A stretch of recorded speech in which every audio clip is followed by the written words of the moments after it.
Good afternoon, ladies and gentlemen. This is Dale, your host of Coffee Time Again, where we expose the truth. Welcome to the show. I hope you enjoy it as much as I'm enjoying bringing it to you. I've got a wonderful guest here today. Her name is Isabel, and she will be with us in just a second. I just want to say hello again and let you know that you can see the show a few places, Spotify and YouTube and iPhones for this particular show. Actually, it'll be more than that, but later on I'll give it to you in writing. And let us, today we're exposing the truth of Isabel and families and cultures and friends and all kinds of good stuff like that. So let's introduce Isabel. Thank you for joining me today. And I'm glad we finally got together here. It's taken us, what, a month? Yes, Settle in. it's been a We little got bit it. of a game of tag. Yeah, we played a game of tag. But welcome to the show. Tell us about yourself, Isabel. Yes. Yeah, so my family comes from South America, from a country called Bolivia. And we kind of live a little bit more in community there. We know a lot of people. We know the people that we want to hang out with a lot. And I see in the United States that it's not so much the case like that here. We have a lot of problems with incivility that's coming up, and a lot of people feel disconnected from the people who are right around them or even from their own family. And I think that us figuring out how to work together again is actually the key for us to be able to take down all this tyranny that's going on right now in our own country. Amen. I totally agree with you on that because it is uh, part of the divisiveness that's going on in our country is we're not talking to each other. Yeah. And we're not talking to our friends, we're not talking to our family, we're not talking to the people that disagree with us in a civilized conversation. Yeah. I, I've had several conversations over the last few weeks with people who say the same thing. We need to learn to talk to each other again.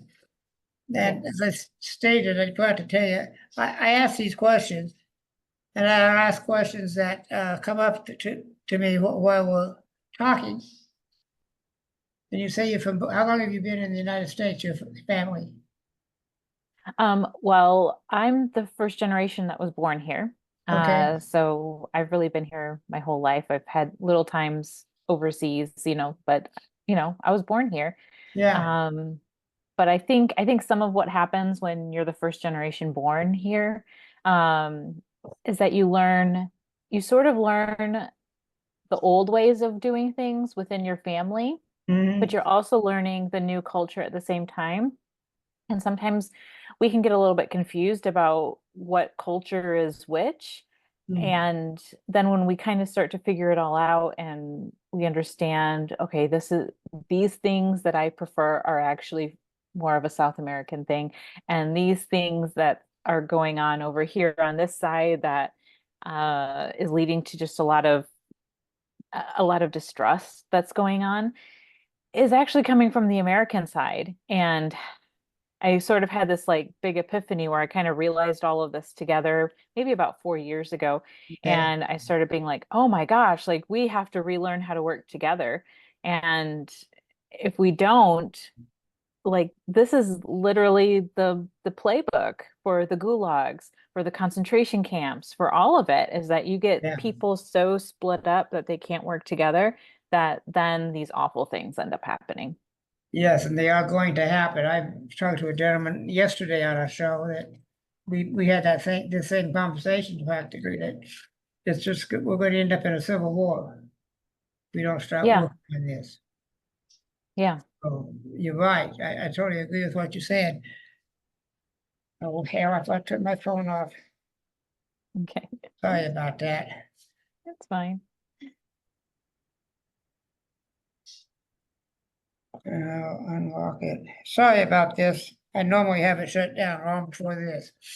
Anyway, we had that same conversation. But what first question is, how do you help children feel like an integral part of the family?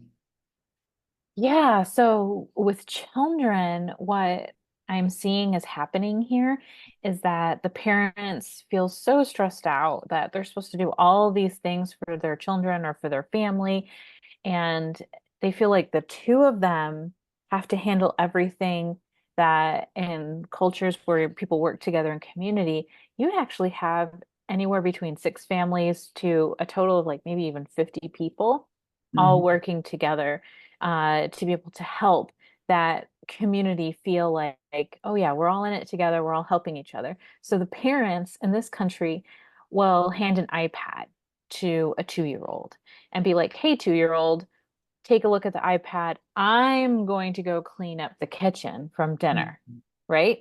And it's Right. because, I mean, 2-year olds are messy. They don't understand things all the time. They drop things. They're still learning how to walk straight. You know what I mean? Like 2-year olds are messy.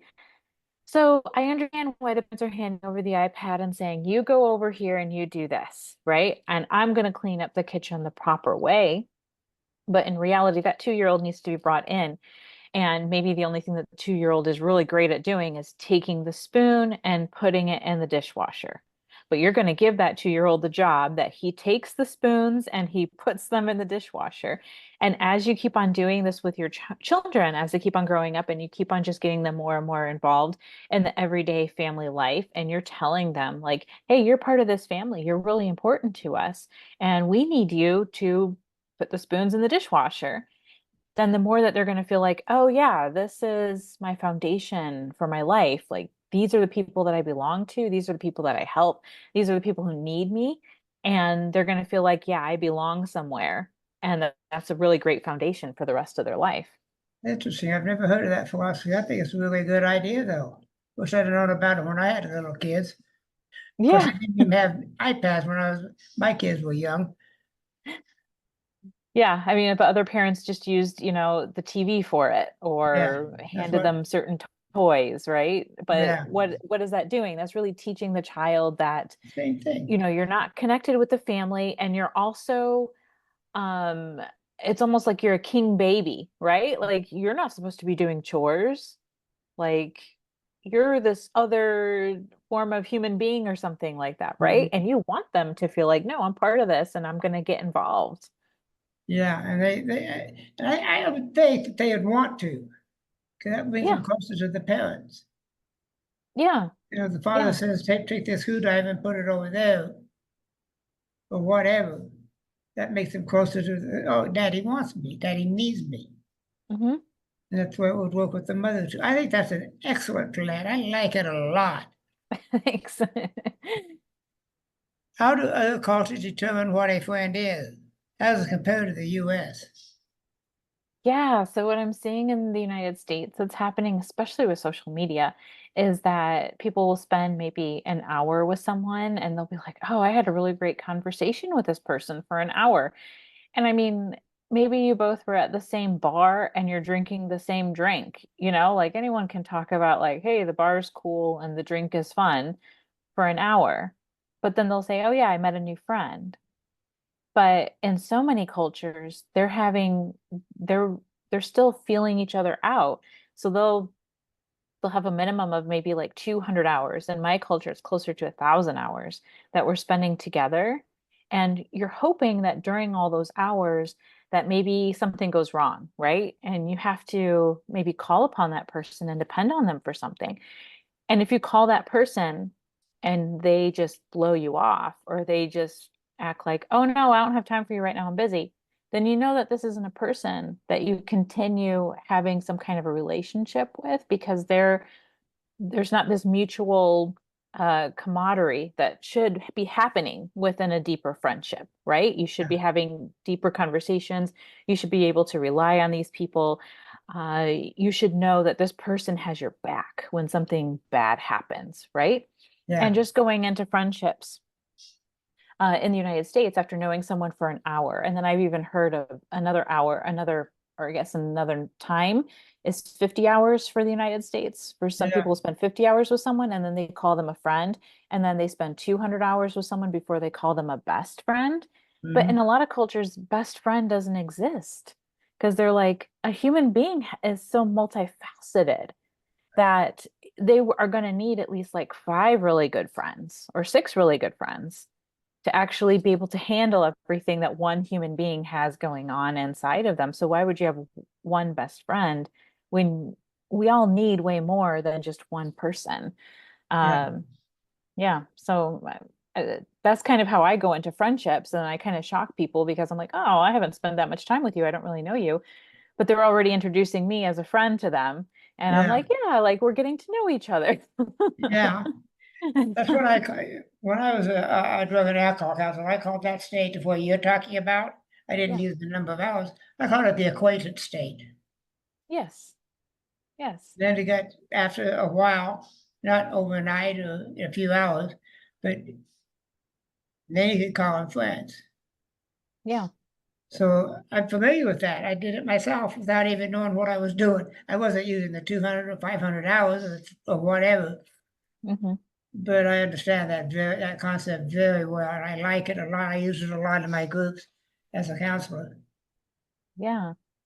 Yeah. Even our founding fathers talked about it. Like there are several quotes from our founding fathers that were like, hey, don't trust a friend until you've both gone through a hardship together or Right. something like that. You know what I mean? Like our founding fathers understood that and they went to war together. Hmm.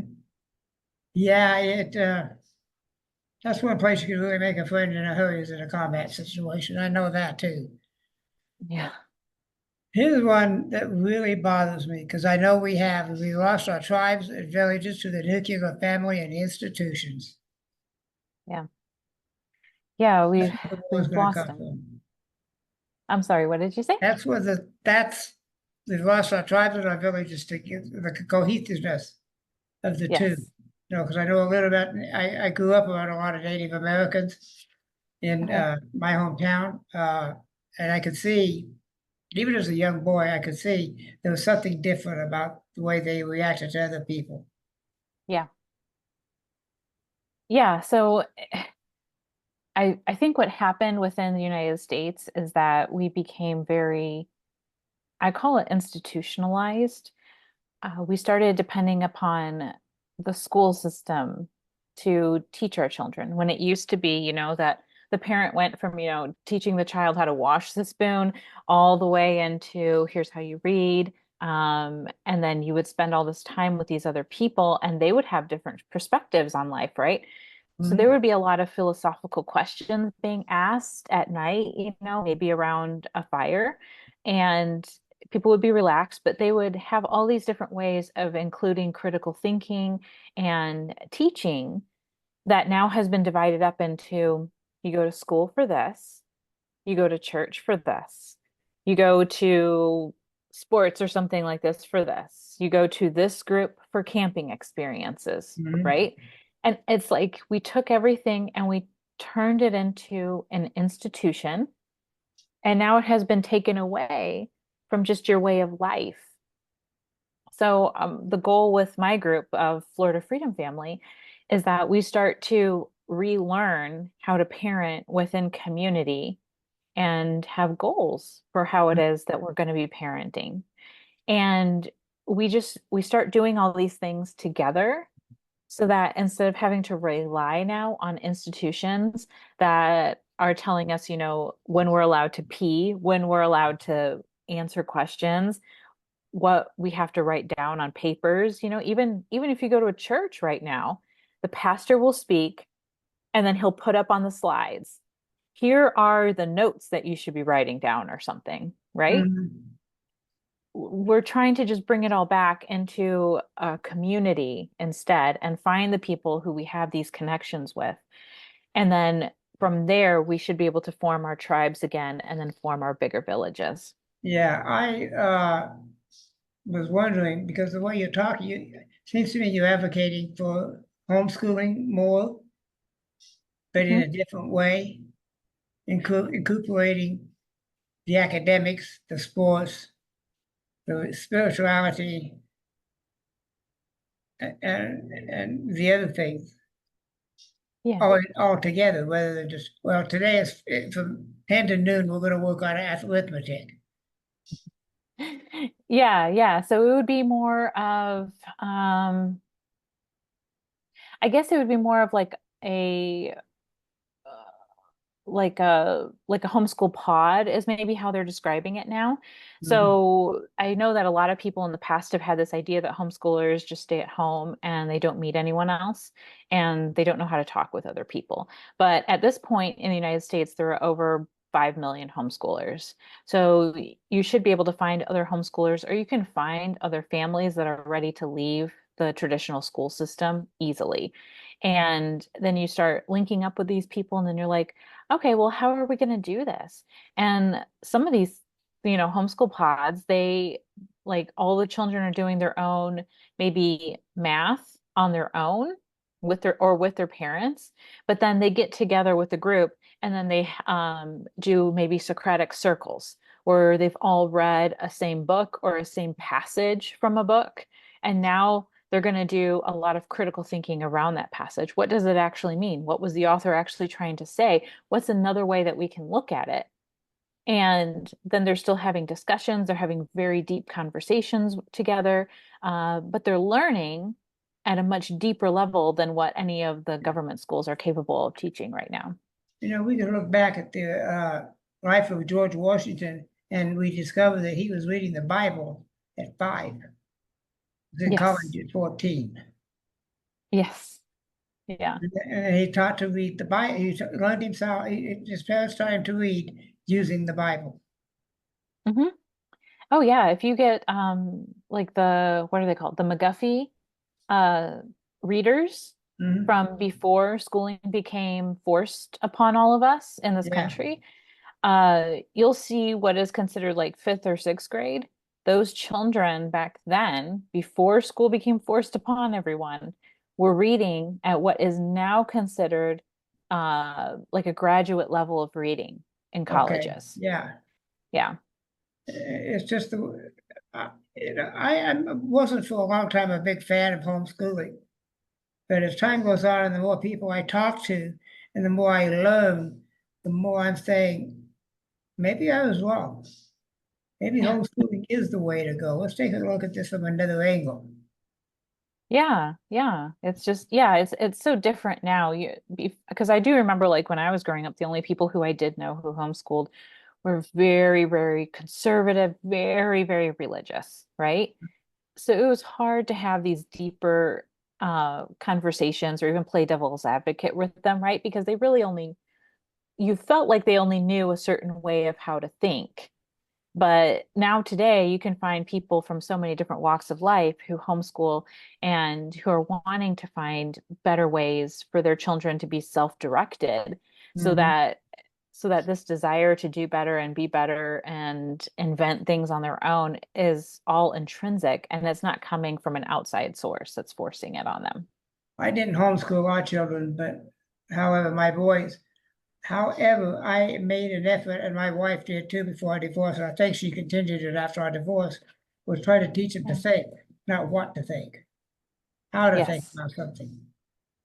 And I'm fairly sure she continued that because she was very, very happy once I'd explained it to her in depth what I was talking about. Yeah. Yeah, that's great. I mean, that's like that's the pivotal point that you need for any society is just to have a group of people who can critically think because then they'll question the norms and what's actually going on and should we be doing this if we're doing things that are harmful for our own society. Yeah, and we are. Yeah. There's a lot of things harmful to our society. Yes.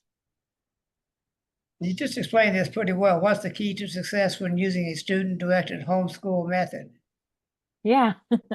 Yeah, that pretty much answers the question because the kids are not little people. They're humans. They have a brain. They know how to use it, and it's Hmm. more powerful than we ever believed. Oh yeah, for sure. We just have been suppressing it, Yeah. since the beginning of the Industrial Revolution in the United States is when we started Mhm. suppressing it. And now we're like, hey, let's just let them think and do and be amazing. Yeah, here's a really good question for you. How do we get Yeah. passive Americans to start working against the tyranny in the United States? Yeah. Oh, The so word there is tyranny, and it is tyranny. Yeah. Oh my goodness, yes, it's tyranny. Um, we had socialism in Bolivia. We didn't have the extreme level of socialism Mhm. that you see in, Venezuela and Cuba and countries like that. But my husband also had socialism come in and take over in his country, which is in Central America. And there's like a night and day difference between how our two countries are operating right now. Um, you know, there's a lot of talk about a lot more freedom happening right now in Bolivia. And where my husband is from, if a college student speaks on campus that like, hey, our voices are being suppressed, like we need freedom of speech, they will immediately be arrested and hauled off to jail where they are regularly beaten. And Oh, I think that the two differences are that in Bolivia, we still have ways of living together in community. And in Nicaragua, they were able to separate people. yeah. Well, So yeah, all so I all really, all dictators do one thing. They do two things first. First thing they do is take away your guns. hmm The second thing they take away is your unity. yes, They create the division, and that's what's happening in the United States. They're trying to take away our guns, hmm and it's dividing us by getting. If these are the people to hate than it is to love, so that's yes, what they're doing. You got to hate this group over here because they're wrong. You got to hate this group over here because they do this. And no, I don't have to, yeah. and I don't. Yeah, and we need to have some empathy for each other. You know what I mean? Mhm. Like certain things just affected people way differently than other people. Like if you look back into the 1980s, right? That's when all this stranger danger things started coming up, and then people started feeling like they couldn't tell, their neighbor's child what to do for these certain things if they saw something was going on that shouldn't be going on, because they were like, oh, stranger danger. So now that child's going to be scared if I come up to them and tell them, hey, you're going to break your neck if you decide to launch your bike off a tree. You know what I mean? Like, and so certain people just took all of that and they interpreted it one way, which was that I can't interfere with these other children, even when you see something bad that's about to happen, right? And then you have other people like me who just look at that and they're like, well, of course you should interfere. You don't want that child going to the hospital. Like, For you the know what I mean? broken neck. No, Yeah, but we both grew up in the 80s, but like, we saw things differently. And so mhm. I feel like if we just all have like a deep amount of empathy for each other, that like, oh man, that was a really hard thing. And you felt like, yes, this was the way to handle it. And then we start having more empathy for each other and figuring out like, how do we help each other through this or talk it out with each other? Then we can start moving towards, hey, we're knowing each other better, we have deeper friendships, and that is the very first step to forming your own tribe. And then after you've got a tribe, then you can start building a village. And all of a sudden, if you have multiple villages, then the villages can all work together in combative politics, and they can actually, I mean, politicians, they're like your high school popular kid, right? They're living for everyone wanting to see them and seeing them be cool, right? Yeah. They don't have too much depth to them. So if you get multiple villages now of 200 people like all working together and saying, "Hey, we're going to take on this really bad policy that this politician has been pushing, and we're just going to flip the script." So he feels like he's not so popular anymore and he's doing bad things, and we're going to put it out there publicly. You can all of a sudden start to make politicians to start move in your direction because Oh, yeah. that's really what it is that they live for. Yeah, you're right. Politicians, in my opinion, are just in it for the money. Yeah. They some of I know one guy personally who's a congressman now from California. I've known him for a long time. But when he went his first term, he was all, I'm going to do this. And he actually made the effort the first year. The second year Yeah. got a little less. The second term, a little less. Now he's in his eighth term, I believe it is, and nothing's coming from him. He's Yeah. just a sheep. Yeah. Yeah. He's happy with his money Yep, and his power that he feels like he has. which he doesn't. Right. So I understand that philosophy that uh, absolute power corrupts absolutely. Exactly. Yeah. Yeah, it does. How did we become so apathetic? Oh Jody? man, that's a good question. So I think that the core of our apathy actually came from the institutions, and the worst institution was the government schools. Because you, when you have a child going into the school, like there was even a study that was paid for by NASA, and they took children, like kindergarten age children, preschool, kindergarten age children, and they gave them this test to see how much of a creative genius they were, right? Because NASA is trying to figure out how do we find the creative geniuses when, they're like 22 and they're just out of college. Like we want them to come and work for us, right? And so they tested these kids and they discovered that 98% of them creative geniuses. Yep. Then you put them through the whole school system, and by the time they're done with the school system, only 2% of them are still creative geniuses at the end of it. And Oh, it's because wow. yeah, the school system is like, sit down, shut up, answer the question at the right time, and only answer the one right question or the one right answer that we give you for the one question that we give you, Right. right? And then No, anytime the kid wants to work on something that's fun at the school that maybe they were actually interested in, then the bell rings and they tell them, okay, stop working on what you thought was fun. Like disassociate yourself from yourself so you can go and handle the next class that you hate. And mm, you do that to a kid for 12 years and they've lost themselves. yeah, that's interesting. That's a new philosophy to me, but I understand it. I think that we corrupt our children, Yeah.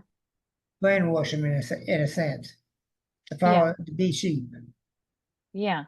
Yeah, doesn't. Go along to get along.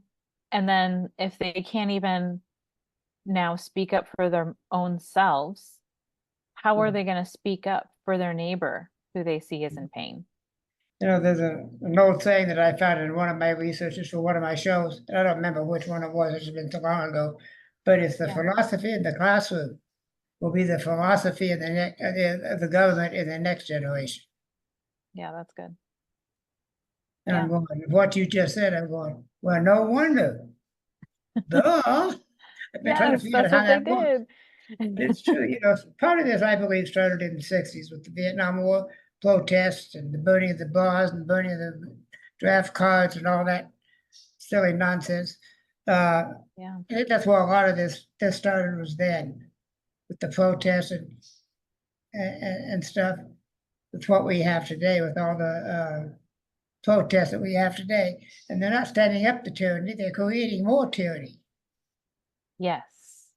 Yeah, they're creating more tyranny because now we've gotten to such a bad point now that Mhm. now the students are scared of someone triggering them, right? They feel like they have a right to not be offended or to not get upset Yeah. when they're at school.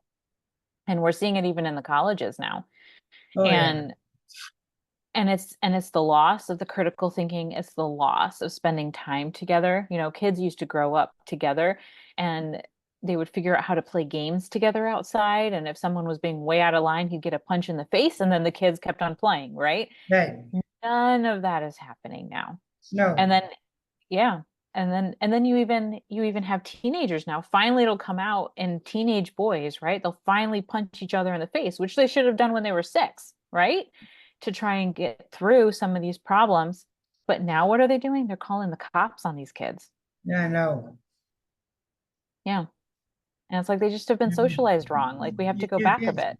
Yeah, I may get in trouble with some of my views, but you do this, you go to jail if you're a 6-year-old. I Yeah. mean, 6-year-olds do that. Yes. That's Because part of who that's how, they're learning. That's what yeah. childhood's about, is learning to be Yeah. an adult. Play Mhm. is work to a child to help him learn how to react with others and stuff like Mhm. that, in my opinion. Yeah, that's exactly what they're doing. They're figuring it out. Do you see any hope? Have Have I seen the what? you seen any hope of getting of America deciding this is it, I'm done, we're going to change things now? Yeah. So there is something that's happened already in 7 states. I'm hoping to make Florida number 8 here during the next session that's coming up after the election. But 7 states have passed what's called a reasonable independence law. And that is a law that would make it extremely more difficult for Child Protective Services to pick up children for playing outside with other children. And then another thing that I saw was a book called Hunt, Gather, Parent, which is Hmm. essentially Bolivian parenting, right? Like you can take people from many different communities where people still live in villages or they still live in tribes, Yeah, um, that are rejecting kind of the modern industrialized ways. right. And that book became a New York Times bestseller. And I feel like Give it again. it's called Hunt, Gather, Parent.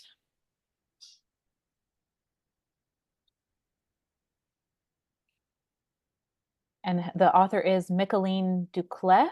I'm not sure if I'm pronouncing her last name correctly. I'll get that looked up when because I would have put that in my show notes.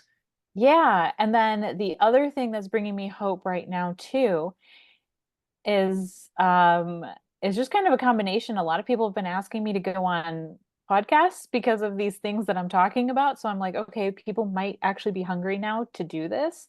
And then at the same time, this year, I want to say for 24 weeks now, there has been a book called The Anxious Generation that has been sitting around number one on the New York Times bestseller. And the man essentially goes through this book and he talks about how children need to play outside more and they need their tribes back and they need rites of passages.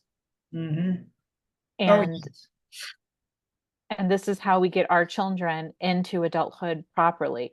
And I got like goosebumps when I heard him like talking about like other ways of doing rites of passages, because I was like, I mean, like this is the key for adults now to feel like I'm an adult, because we Mhm. graduate from high school, all these kids, but then they're in their adulthood, and it's not until their parents pass away, maybe when they're in their 50s or 60s, that they start to feel like an adult. And I'm like, Mhm. whoa, whoa, whoa, no, you should start already feeling like an adult. Like you should have already gotten the blessing. Welcome to adulthood.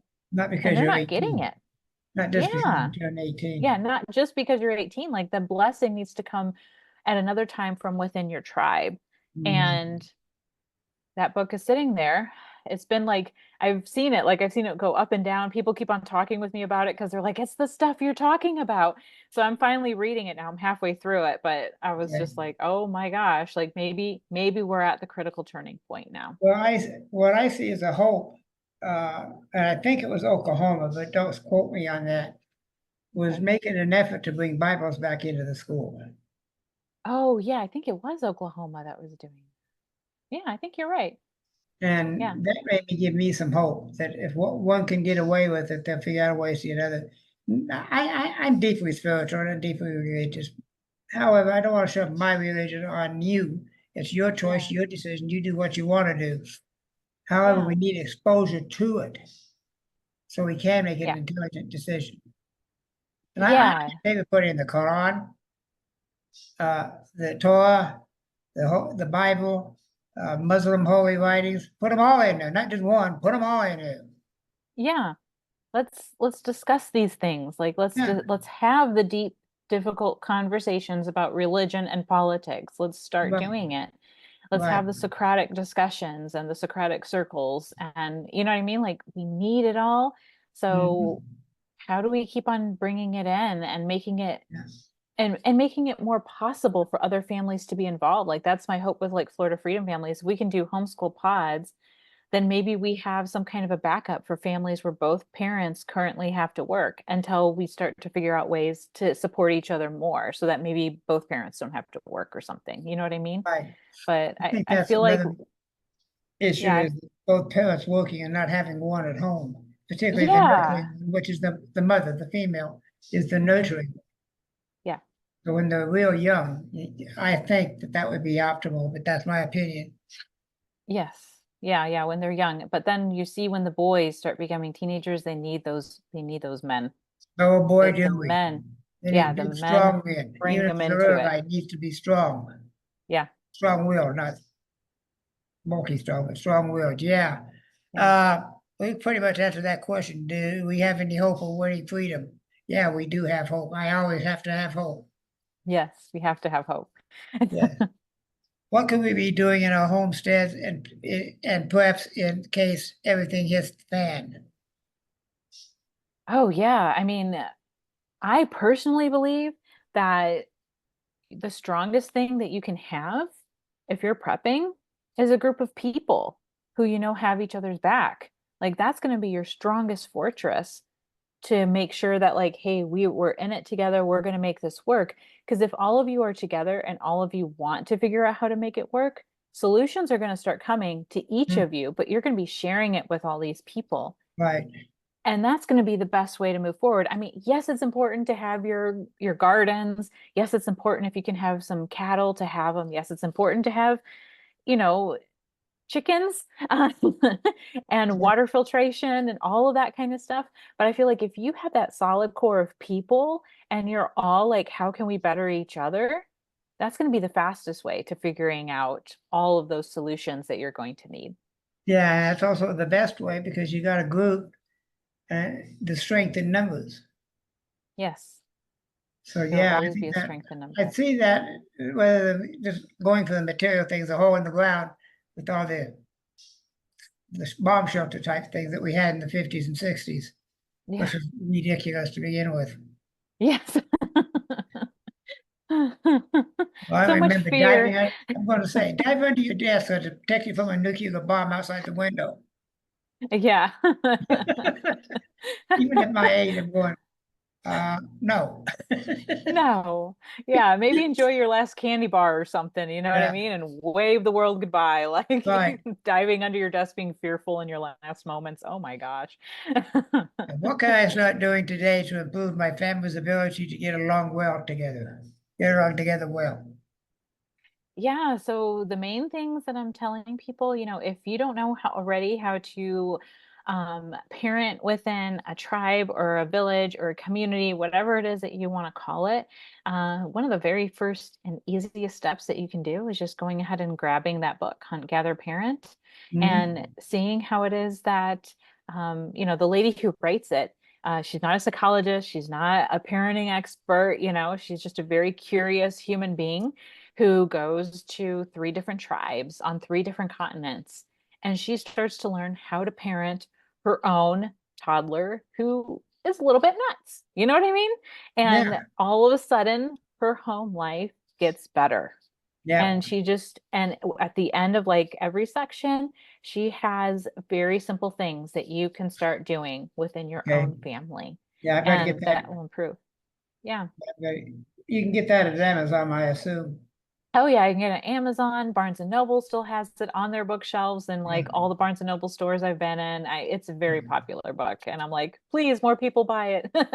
Yeah, well, I may, if it's Audible, I may get it Yeah. myself. But right now, I'm about 7 books behind. Okay. It takes a long time to go through the Federalist Papers, let me tell you. It Been does. on them for a month. It- That takes care of the questions you asked. Do you have anything you want to say? It's Oh really goodness. right on the tip of your tongue saying, I need to say this to Dale before we leave. Yeah. I think we just all need to hold on to hope and just keep on taking whatever baby steps we need to move forward so that we can get along together with our fellow human beings. And in 10 years, we're going to see huge, major changes from just these little steps that we start taking today. So what would you do to start forming a group to become a tribe, a group of people to, what would you do Yeah. to start Uh, building that so group? yeah, so some things that I'm doing, I'm looking for people, I am looking for families because I do have three children and I want to be able to do this with all of our children. So in Right. my case, I am looking for families with children. parents have more of a growth mindset. They're open to other cultures, other ways of doing things. They want to have more of a village around them. And they are also willing to figure out how to go through um, conflict and turning conflict into deeper connection together. If I Mhm. see that they've got that open mind, the growth mindset, they're willing to try new ways of parenting within a tribe, and they also are willing to go through the deep discussions that conflict is going to be bringing up. I'm Yeah. like, those are my people to start spending time with. And maybe we go on lots of camping trips together to start getting to know each other well, you know? Yeah, there's Um, no better place. yeah, I mean, or we are hanging out in each other's backyards, or we're Yeah. painting each other's houses together. I mean, whatever it is that needs to happen. But if for me, if I can find people with that foundation, then I'm like, okay, let's start moving forward and start to figure out if we're going to be a good fit. Is there a minimum number to have in a group, or doesn't matter if you have two or three or 10?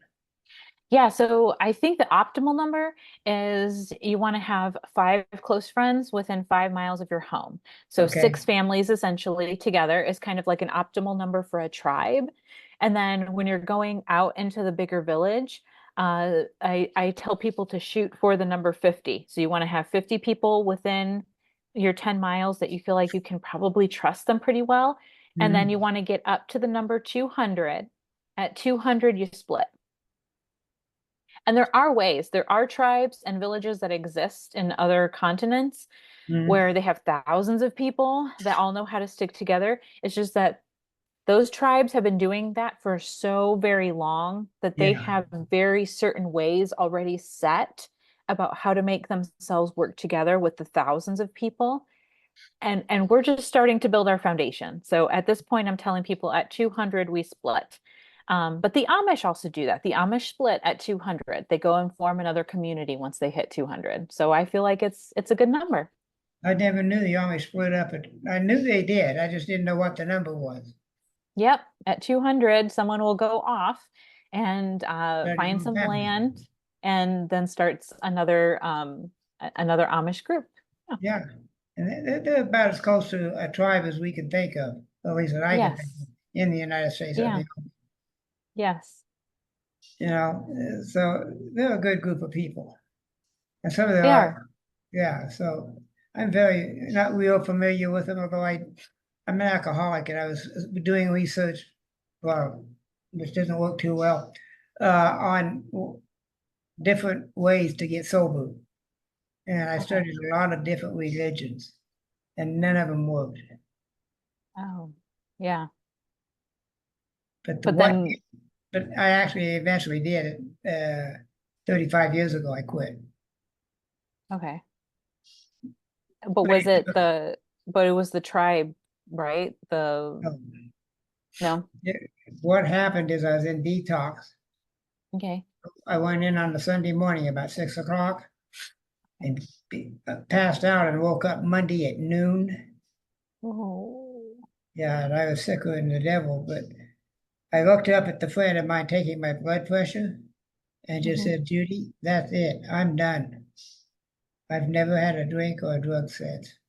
And what I used to call it is a warm fuzzies to the 10th hour. Okay. Then I call it God reaches down with the baseball bat and hit me alongside the head and said, You're done, boy. Rock bottom. The rock bottom. That was The your rock bottom is you bottom. get. I'd been there before, but I bounced.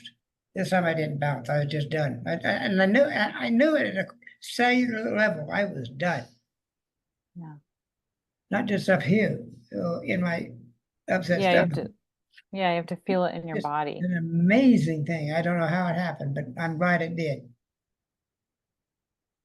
Yeah. That's good. Yep. Yeah. Not before it cost me everything I had, but that's all right. I got it Eh, back. Yeah, you're still here. You can get it back, but Yep, needed a reset. you bet.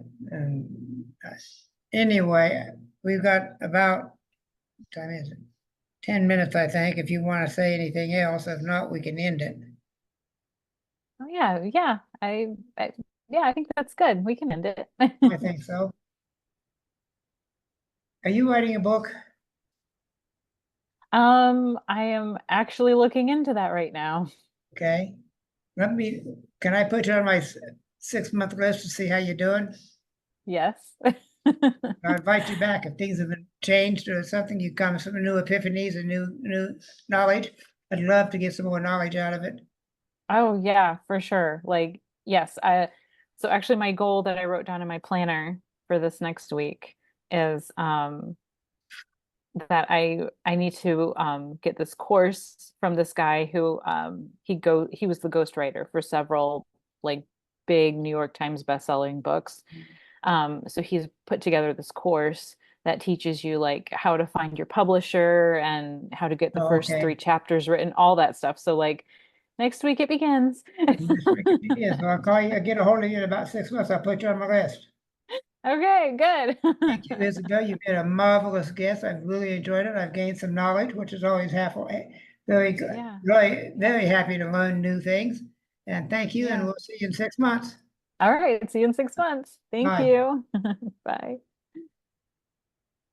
And get this thing on the button, that is. I gotta cancel. Got to do this.